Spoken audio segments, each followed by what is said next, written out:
Asian cup বাছাইয়ে কাল Hong Kong চায়নার মুখোমুখি হবে বাংলাদেশ। মূল পর্বের রেসে টিকে থাকতে জিততে চায় লাল সবুজ। ভালো খেলার বিকল্প নেই বললেন Jamal Bhuiyan. We have to play 95 minutes good, not only for 20 minutes or 30 minutes. We have to play the full match good. Hong Kong চায়নার বিপক্ষে বাংলাদেশের ম্যাচ সামনে রেখে সব প্রস্তুতি সম্পন্ন বাফুফের। টিকিট না পেয়ে হতাশ সমর্থকরা।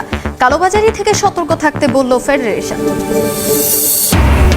এবং বিসিবি নির্বাচন স্থগিত না করায় সব ধরনের ক্রিকেট বর্জনের ঘোষণা বিদ্রোহ করা 48 ক্লাবের।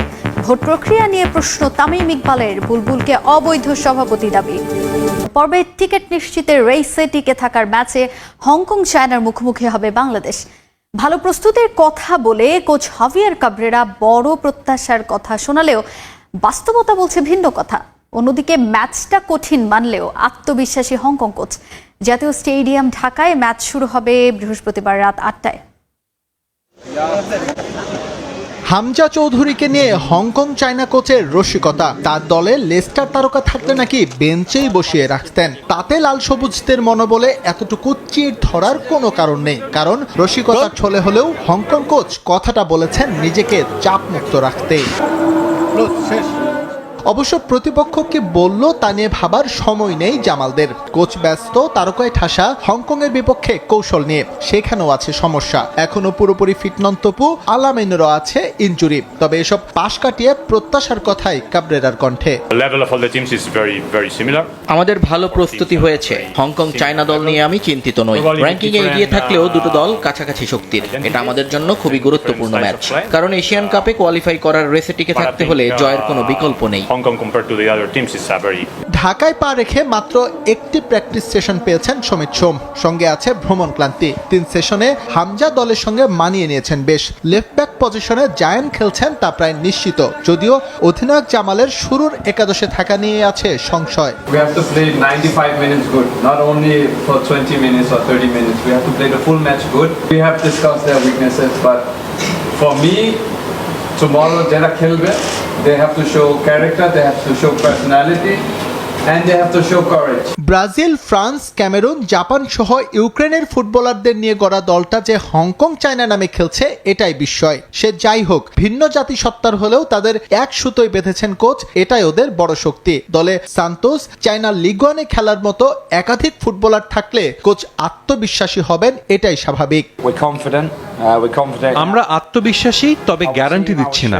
আমাদের মতো ওদেরও বেশ কিছু ভালো ফুটবলার আছে। হামজা চৌধুরীর ইপিএল খেলার অভিজ্ঞতা আছে। যদিও কোনো নির্দিষ্ট একজনকে ঘিরে আমরা ভাবছি না। আমি আশাবাদী, কারণ সামনে এগুতে হলে জয়টা খুবই দরকার। 2 ম্যাচে 1 জয় আর ড্রয়ে 4 পয়েন্ট হংকংয়ের। বাংলাদেশের ঝুলিতে মাত্র 1 পয়েন্ট থাকলেও সমীকরণ উলট পালট হয়ে যেতে পারে একটা জয়ে। আর সেটা না হলে জামালদের সম্ভাবনা কেবল টিকে থাকবে কাগজে কলমে। আমার ঠিক পেছনে যাকে দেখতে পাচ্ছেন, বাংলাদেশ ফুটবলের ঠিক এই মুহূর্তে সব স্বপ্ন আর সম্ভাবনা তাকে ঘিরেই। তবে হামজা বিশ্বাস করেন football is a team game. হংকংয়ের মতো এই দলকে হারানোর জন্য দলগত যে পারফরমেন্সটা দরকার, সেই সাপোর্ট সতীর্থরা হামজাকে কতটা দিতে পারেন সেই প্রশ্ন কিন্তু থেকেই যায়। হংকং চায়না ম্যাচ সামনে রেখে সব ধরনের প্রস্তুতি সম্পন্ন করেছে বাফুফের কম্পিটিশনস কমিটি। সিঙ্গাপুর ম্যাচে যে ভুলগুলো হয়েছে তার পুনরাবৃত্তি এই ম্যাচে চায় না ফেডারেশন। ম্যাচ ভেন্যু পরিদর্শন করে সন্তোষ প্রকাশ করেছেন এএফসির ম্যাচ অফিসিয়ালরা। এদিকে গ্যালারিতে বসে দর্শকরা যাতে নির্বিঘ্নে ম্যাচ দেখতে পারেন সেজন্য স্টেডিয়ামের ভেতরে ও বাইরে বিশেষ নিরাপত্তা ব্যবস্থা নিয়েছে বাফুফে। বাংলাদেশ সিঙ্গাপুর ম্যাচ নিয়ে দর্শক আগ্রহ ছিল তুঙ্গে। বিগ ম্যাচে বাফুফের ভুল ত্রুটিও ছিল চোখে পড়ার মতো। সেখান থেকে শিক্ষা নিয়েছে কম্পিটিশনস কমিটি। হংকং চায়না ম্যাচে সেই ভুলের পুনরাবৃত্তি করতে চায় না ফেডারেশন। বৃষ্টি কিছুটা বাধার সৃষ্টি করলেও শেষ মুহূর্তে সব প্রস্তুতি সফলভাবে সম্পন্ন করেছে বাফুফে। ম্যাচের দিন বিকাল 3টা থেকে সন্ধ্যা 7টা পর্যন্ত দর্শকরা প্রবেশ করতে পারবেন স্টেডিয়ামে। এরপরই বন্ধ হয়ে যাবে গেট। মাঝের এই সময়টাতে দর্শকদের বিনোদন দিতে আয়োজন করা হয়েছে কনসার্ট, আছে সাংস্কৃতিক অনুষ্ঠান, যার জন্য স্টেডিয়ামে রিহার্সাল করেছেন শিল্পীরাও। এদিকে ভেন্যু পরিদর্শন করেছেন এএফসির ম্যাচ অফিসিয়ালরা। গ্যালারি, মাঠ, প্রেস বক্স ও ড্রেসিং রুম পরিদর্শন করে দিয়েছেন গ্রিন সিগন্যাল। পুরো স্টেডিয়াম আমাদের আওতায়। আমাদের কিন্তু ম্যাচ কমিশনার চলে এসেছেন, উনি কিন্তু অলরেডি ইন্সপেকশন করেছেন। ওনার সাথে আমার একটা মিটিং হয়ে গেছে, উনি আমাকে 2-3টা পয়েন্ট বলেছে যে এই জিনিসগুলো রেকটিফাই করতে হবে, ওটা নিয়ে আমরা কাজ করছি এখন। আর এখন কিন্তু আমরা এএফসি আওতায় চলে গেছি। পুরো স্টেডিয়াম কিন্তু এএফসির দায়িত্ব মানে আন্ডারে চলে যায়। এএফসি যেভাবে আমাদেরকে ডিকটেশন দিবে বা ম্যান্ডেট দিবে, আমরা ওভাবে কাজ করব। সমর্থকরা যাতে নির্বিঘ্নে খেলা দেখতে পারেন সেজন্য সব ধরনের ব্যবস্থা নিয়েছে ফেডারেশন। গ্যালারিতে দর্শকরা বিনামূল্যে পাবেন পানি, নিরাপত্তার বিষয়েও সর্বোচ্চ গুরুত্ব দিচ্ছে বাফুফে। স্টেডিয়ামে সার্বক্ষণিক থাকবে ডগ স্কোয়াড ও এলিট ফোর্স। স্টেডিয়াম এলাকায় দর্শক সামলাতে ফেডারেশনকে সহযোগিতা করবে সেনাবাহিনী। যৌথবাহিনীর সাথে যা চেয়েছি আমরা, ওনারা ওই প্রিপারেশন নিচ্ছে। ওনারা আমাদেরকে যে ডাইরেকশন দিয়েছে, পুলিশের সাথে ওনারা কোঅর্ডিনেশন করে একটু আমাদের হেল্প করে দিয়েছেন যে কীভাবে স্ট্রাইকিং ফোর্স থাকবে, কীভাবে গেট মেনটেন্যান্স হবে, কীভাবে ওনাদের প্রস্তুতি থাকবে, পুলিশে কী দায়িত্ব, ওনাদের কী দায়িত্ব, এটা আমরা কথা বলে নিয়েছি। এবং আমাদের স্টেডিয়ামের ভিতরে কি এক্সিট প্ল্যান বা ইমার্জেন্সি কোনো সিচুয়েশন হলে কী হবে, ওটা নিয়ে আমাদের কথা হয়েছে। ওনারা সব মাঠ পরিদর্শন করে ওনারা বলেছেন উই আর ওয়েল প্রিপেয়ার্ড। ম্যাচের জন্য বুধবার থেকে বন্ধ রয়েছে স্টেডিয়াম এলাকার দোকানপাট, যদিও এবার থাকছে না কোনো ফ্যান জোন। আমিনুল ইসলাম বুলবুল অবৈধ প্রেসিডেন্ট। বিসিবি নির্বাচনে ক্রিকেটারদের সঙ্গে প্রতারণা করা হয়েছে বলে মন্তব্য করেছেন তামিম ইকবাল। ক্রীড়া উপদেষ্টা সমঝোতার অভ্যন্তরীণ বিষয়ে জনসম্মুখে আনায় ক্ষোভ প্রকাশ করেন তিনি। এছাড়া ক্যাটাগরি 2-এর 34টি ভোট নিয়েও প্রশ্ন তোলেন সাবেক অধিনায়ক। এমন ইলেকশনের পর ঢাকার কোনো লিগে অংশ না নেওয়ার সিদ্ধান্ত নিয়েছেন বিসিবির নির্বাচন প্রত্যাহার করার সংগঠকরা। হুঁশিয়ারি দিয়েছেন জেলা ও বিভাগের লিগ বর্জনেরও। আমাদের স্টান্সটা ডে 1 থেকে এখন পর্যন্ত সেম ছিল, ফেয়ার ইলেকশন। আনফরচুনেটলি যেটা হয়নি। নির্বাচন শেষ, দায়িত্ব বুঝে নিয়েছেন পরিচালকরা। তারপরও বিসিবি নির্বাচন নিয়ে আলোচনা চলছেই। চিকিৎসা শেষে দেশে ফিরে সংবাদ সম্মেলনে সাবেক অধিনায়ক তামিম ইকবাল। শুরু থেকে নির্বাচনে অনিয়মের অভিযোগ এ প্যানেলের। তামিম এবার প্রশ্ন তুললেন ই ভোটের স্বচ্ছতা নিয়ে।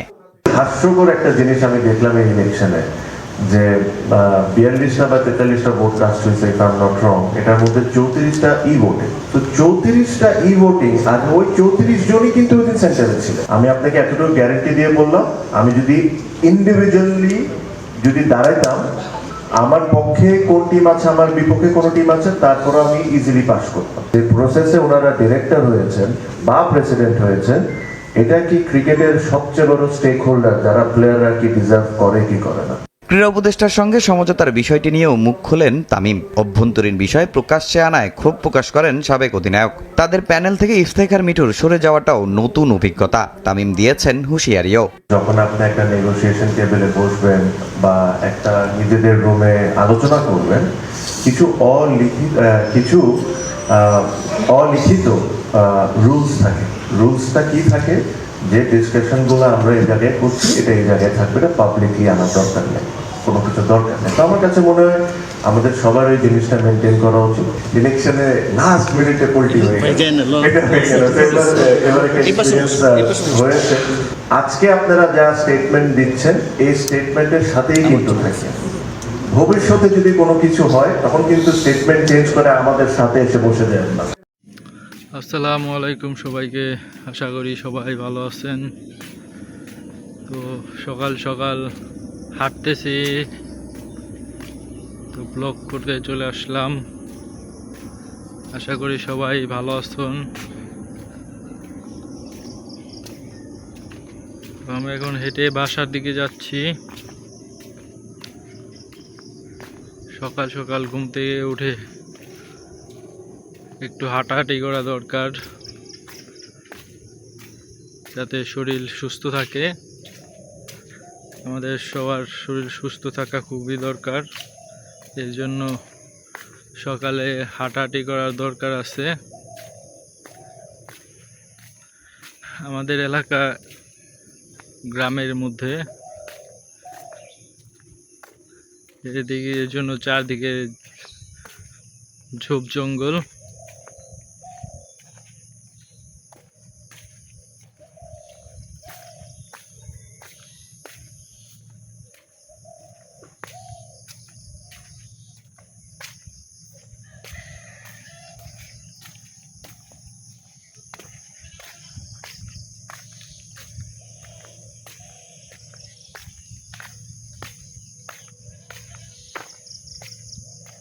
বাসার কাছাকাছি এসে পড়েছি।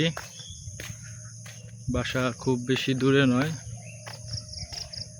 এই বাসায় যেতে আর কিছুক্ষণ সময় লাগবে। আপনাদের যদি কোনো প্রশ্ন থাকে আমাকে জানাতে পারেন,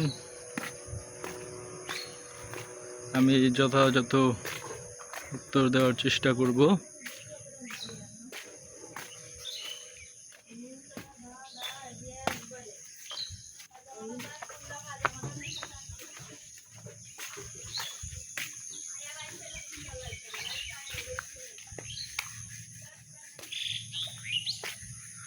আর সবাই ভিডিওটা লাইক করে দিবেন, শেয়ার করবেন বন্ধুদের সাথে, এবং আপনাদের মতামত থাকলে কমেন্টে জানান।